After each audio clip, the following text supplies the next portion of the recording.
Hi friends, welcome to ഷോഫാസ് രുചി കൂട്ടാൻ vlogs. അപ്പം ഞാൻ ദേണ്ടേ ഇന്ന് കുറച്ച് മീൻ കിട്ടിയിട്ടുണ്ട്. ഇതിൻ്റെ പേര് കിളിവരണ്ട എന്നാണ്. അപ്പം ഞങ്ങൾ മഞ്ഞക്കോരയെന്ന് കിളിവരണ്ടെന്നൊക്കെ പറയും കേട്ടോ. അപ്പോൾ ഇന്ന് ഇത് കറി വയ്ക്കാൻ പോകുകയാണ്. അപ്പം ഞാൻ മീനൊക്കെ കഴുകി വൃത്തിയാക്കി കൊണ്ടിട്ടുണ്ട്. ഇനി നമുക്കത് രണ്ടാക്കി കൊടുക്കണം. ഇന്ന് രണ്ടാക്കി എടുക്കാം. അപ്പം മീനൊക്കെ നമ്മൾ രണ്ടായിട്ട് കട്ട് ചെയ്തെടുത്തിട്ടുണ്ട്. തല നമ്മളിങ്ങനെ വേറെ മാറ്റിയിട്ടുണ്ട്.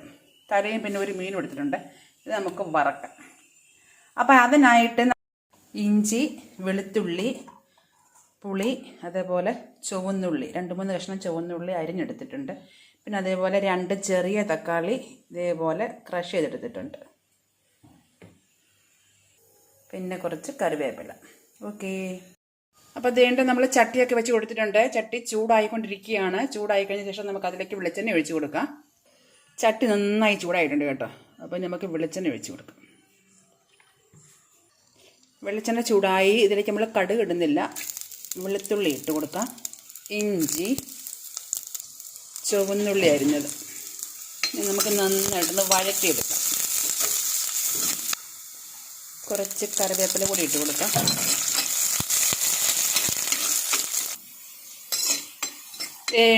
നമ്മുടെ ഇഞ്ചിയും വെളുത്തുള്ളിയും ഉള്ളിയെല്ലാം നമ്മൾ ഈ പരുവത്തിൽ വഴറ്റിയെടുത്തിട്ടുണ്ട്. ഇനി നമുക്കിതിലേക്ക് തക്കാളി ഇട്ട് കൊടുക്കാം.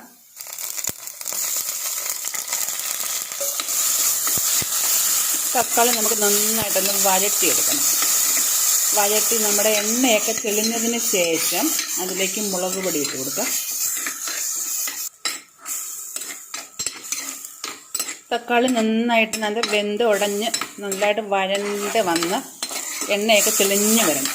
എങ്കിൽ മാത്രമേ നമ്മുടെ മീൻ കറിക്ക് ആ ടേസ്റ്റ് കിട്ടത്തുള്ളൂ. ഓക്കെ, നന്നായിട്ടൊന്ന് വഴറ്റിയെടുക്കാം.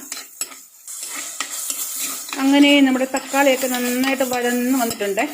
ഇനി നമുക്ക് മുളക് പൊടി 1.5 സ്പൂൺ മുളക് പൊടി, 1 ടേബിൾ സ്പൂൺ മല്ലിപ്പൊടി, അതേപോലെ 1 പിഞ്ച് ഉലുവാപ്പൊടി, മഞ്ഞൾപ്പൊടി ഇതെല്ലാം കൂടെ നമുക്ക് അങ്ങ് ഇട്ട് കൊടുക്കാം. ഇത് നന്നായിട്ടൊന്ന് അതിൻ്റെ പച്ചമണമൊക്കെ ഒന്ന് മാറിക്കിടണം. അപ്പോൾ മൂപ്പിച്ചെടുക്കാം.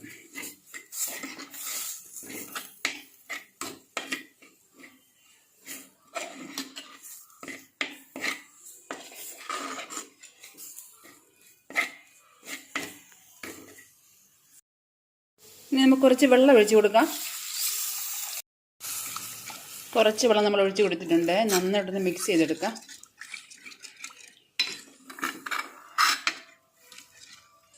കുറച്ച് വെള്ളം ഒഴിച്ച് കൊടുക്കാം. ഉപ്പിട്ട് കൊടുക്കാം.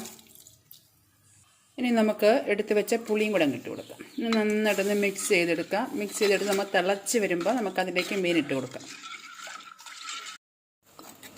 അപ്പം നമുക്ക് മീനിന് വേണ്ട ഗ്രേവി തിളച്ചിട്ടുണ്ട്. ഇനി ഇതിലേക്ക് നമുക്ക് എടുത്ത് വെച്ചിരിക്കുന്ന മീൻ ഇട്ട് കൊടുക്കാം. ഈ മീനൊക്കെ എന്ന് പറയുമ്പം അധികം വേവില്ല കേട്ടോ. അപ്പോൾ അതുകൊണ്ട് തന്നെ ഇത്തിരി വെള്ളം ഒഴിക്കേണ്ട കാര്യമില്ല. കുറച്ച് വെള്ളം ഒഴിച്ച് കൊടുത്താൽ മതി. അതുമെല്ലാം നമ്മുടെ തിളയ്ക്കുമ്പം മീനിനകത്ത് വെള്ളം ഇറങ്ങും. അപ്പോൾ കുറച്ചും കൂടെ ലൂസാവും. അപ്പോൾ ഒക്കെ അതിനെ മീൻ ഇട്ട് കൊടുത്തിട്ടുണ്ടേ ഒന്ന് ഇളക്കിയെടുക്കാം.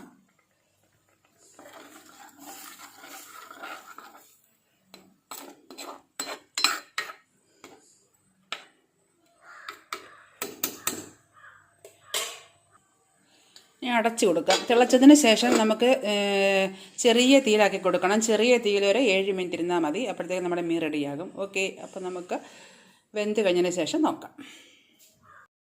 മീൻ കറി എന്താണെന്ന് നോക്കാം.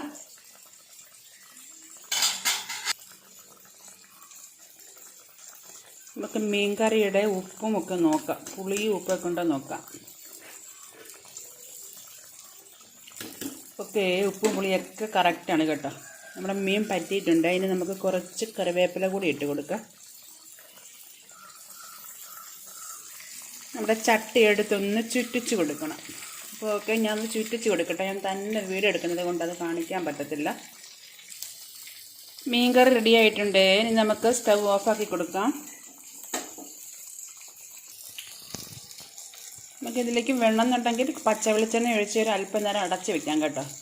അപ്പം ഞാൻ ആദ്യമേ നല്ല വെളിച്ചെണ്ണ ഒഴിച്ച് കൊടുത്തിട്ടുണ്ട്. അതുകൊണ്ട് തന്നെ ഇപ്പം ഞാനത് ഒഴിച്ച് കൊടുക്കുന്നില്ല. ഓക്കെ, അപ്പോൾ എൻ്റെ വീഡിയോ നിങ്ങൾക്ക് ഇഷ്ടമായാൽ ലൈക്ക് ചെയ്യാനും സബ്സ്ക്രൈബ് ചെയ്യാനും ഒന്നും മറക്കരുത്.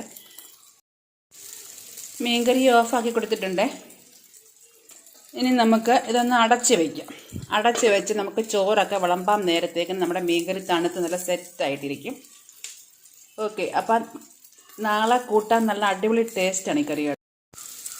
അപ്പോൾ ഫ്രണ്ട്സ്, നമ്മുടെ മീൻ കറി അങ്ങനെ റെഡി ആയിട്ടുണ്ട്. അപ്പോൾ എല്ലാവർക്കും എൻ്റെ വീഡിയോ ഇഷ്ടമായാൽ ലൈക്ക് ചെയ്യാനും സബ്സ്ക്രൈബ് ചെയ്യാനും ഒന്നും വരെ മറക്കരുത്. അപ്പോൾ എല്ലാവരും ഒന്ന് ഈ രീതിയിൽ തന്നെ ട്രൈ ചെയ്ത് നോക്കണം കേട്ടോ.